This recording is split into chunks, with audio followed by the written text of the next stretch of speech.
This panel comes off with these screws over here with a 1/4 inch driver. It's really easy to take off. Just be careful because it could be sharp. Now there's a couple things that we're going to want to clean. Number one is going to be the actual cover, because a lot of lint will get stuck on it. But the most important part is going to be here in what's called the floor pan. And now you could just take your shop vac and vacuum it. If you don't have a vacuum, you could just use like a paper towel and just brush it. Just again, be careful because this is going to be very sharp.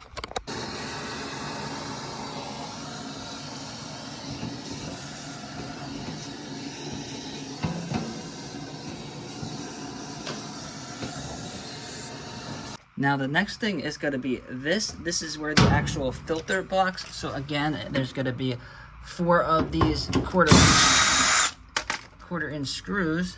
Take them out.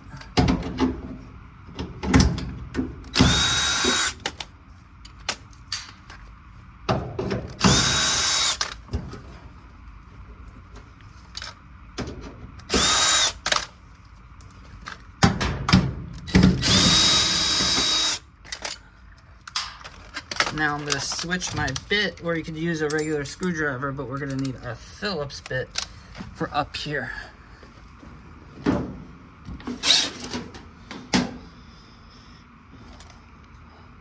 So here it's going to be. We're going to take our screw and take them out. I'm just going to stop filming so I don't drop my screw. So now this may seem like it's stuck, but you just have to pull it pretty hard. There's nothing to break.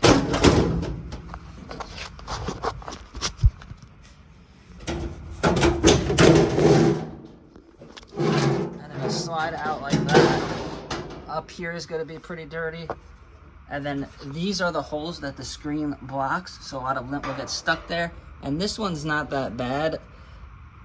I've seen a lot worse, but it still needs to be cleaned, so I'm going to do that. You could just use a towel, a brush, or your vacuum. Just be careful because again, it is sharp.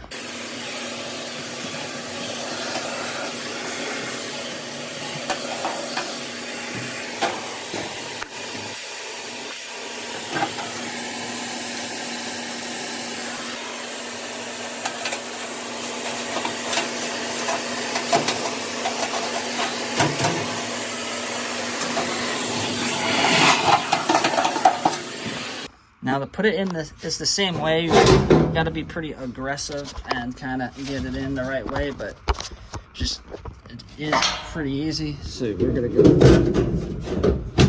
like that, and it's in. And now a good tip that I learned over the years is put these screws in before you put those screws, because there's so many times that I drop my screws down here while I'm trying to put it in. So now we could just pull out the bottom if we do that. So let's just put it back together, and that's how you clean one of these dryers.